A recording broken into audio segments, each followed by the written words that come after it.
Assalamualaikum warahmatullahi wabarakatuh. Kami dari kelompok 5 akan menjelaskan sedikit tentang limpasan dengan anggota Nayu Agustianingsih, Faja Fajira, dan Syakila Nur Fauzia. Selamat menyaksikan. Assalamualaikum warahmatullahi wabarakatuh. Baiklah, saya Nayu Agustianingsih dari kelompok 5. Saya akan menjelaskan apa itu limpasan. Limpasan permukaan adalah aliran air yang mengalir di atas permukaan karena penuhnya kapasitas infiltrasi tanah. Limpasan ini terjadi apabila intensitas hujan yang jatuh di suatu daerah aliran sungai melebihi kapasitas infiltrasi. Setelah laju infiltrasi terpenuhi, maka air akan mengisi cekungan-cekungan pada permukaan tanah.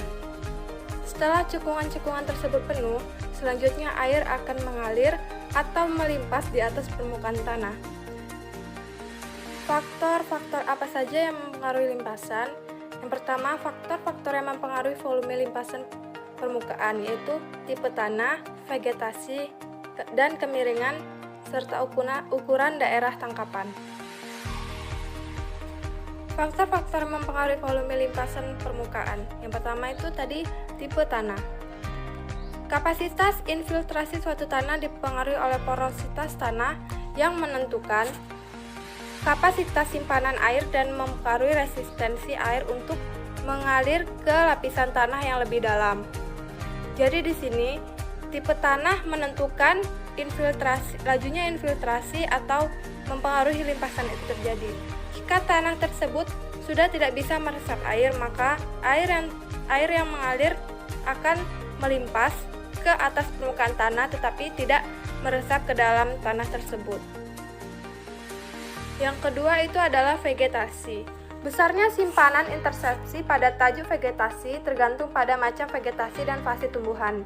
Misalnya tanaman serealia mempunyai kapasitas simpanan intersepsi lebih kecil dibanding dengan rumput penutup tanah yang rapat. Hal yang lebih penting adalah efek vegetasi terhadap kapasitas infiltrasi tanah. Vegetasi yang rapat menutupi tanah dari tetesan air hujan dan mereduksi efek kerak permukaan. Selain itu, perakaran tanaman dan bahan organik dalam tanah dapat meningkatkan porositas tanah sehingga memungkinkan lebih banyak air meresap ke dalam tanah. Vegetasi juga menghambat aliran air permukaan terutama pada lereng yang landai, sehingga air mempunyai kesempatan lebih banyak untuk meresap dalam tanah atau menguap. Yang ketiga adalah kemiringan dan ukuran daerah tangkapan. Pengamatan pada peta-peta ukur runoff menunjukkan bahwa peta-peta pada lereng yang curam menghasilkan runoff lebih banyak dibanding dengan peta-peta pada lereng yang landai.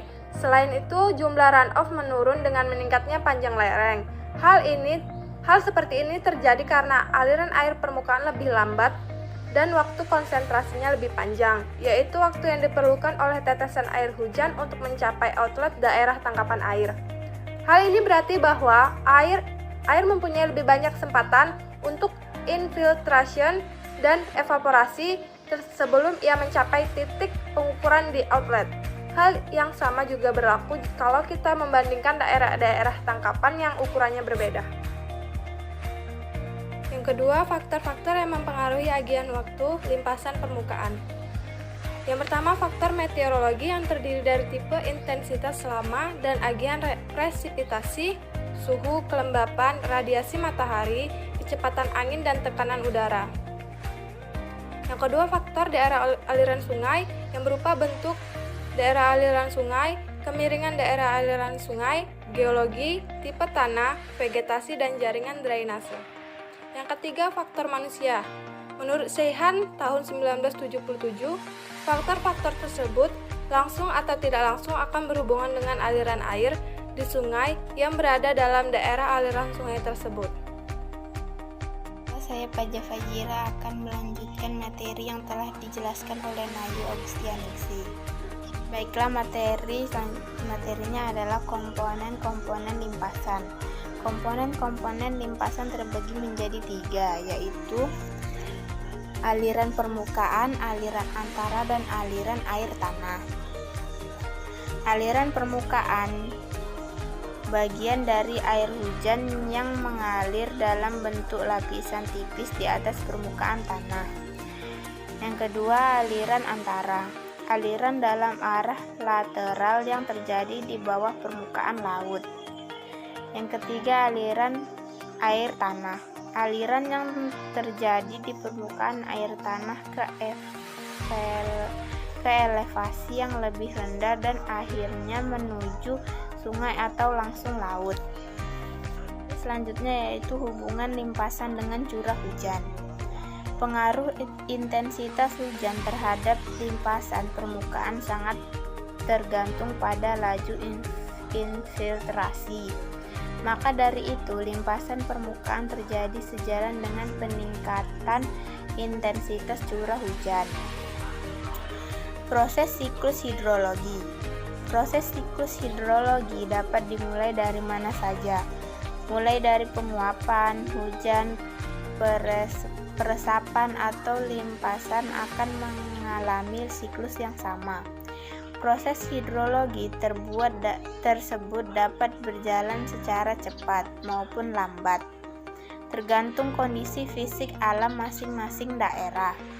Keberadaan air di daratan sangat tergantung kemampuan daratan untuk menahan air agar tidak segera menjadi limpasan. Semakin besar kemampuan untuk menahan air, maka semakin banyak air yang meresap ke dalam tanah dan akan berfungsi sebagai cadangan. Demikian dengan sebaliknya. Baiklah, saya akan menjelaskan tentang komponen hidrograf. Hidrograf dibagi menjadi 4 komponen, yaitu yang pertama limpasan permukaan atau direct surface runoff. Limpasan permukaan surface runoff merupakan suatu aliran yang mengalir di atas permukaan menuju sungai, danau, dan laut akibat curah hujan yang melebihi laju infiltrasi. Yang kedua, aliran antara atau interflow. Aliran antara adalah aliran dalam arah lateral yang terjadi di bawah permukaan tanah, terdiri dari gerakan air dan lingas tanah secara lateral menuju elevasi yang lebih rendah, yang akhirnya menuju ke sungai. Yang ketiga, baslow atau aliran dasar. Baslow atau aliran dasar merupakan komponen penting dalam hidrograf yang berasal dari groundwater atau penyimpanan surface yang merembes ke saluran sungai tanpa melihat variabilitas curah hujan. Jika pada musim kering aliran sungai hanya dan yang keempat ada presipitasi channel. Presipitasi adalah curah hujan atau turunnya air dari atmosfer ke permukaan bumi dan laut dalam bentuk yang berbeda, yaitu curah hujan di daerah tropis dan curah hujan serta salju dan di daerah beriklim sedang. Sekian penjelasan dari kami. Terima kasih, semoga bermanfaat.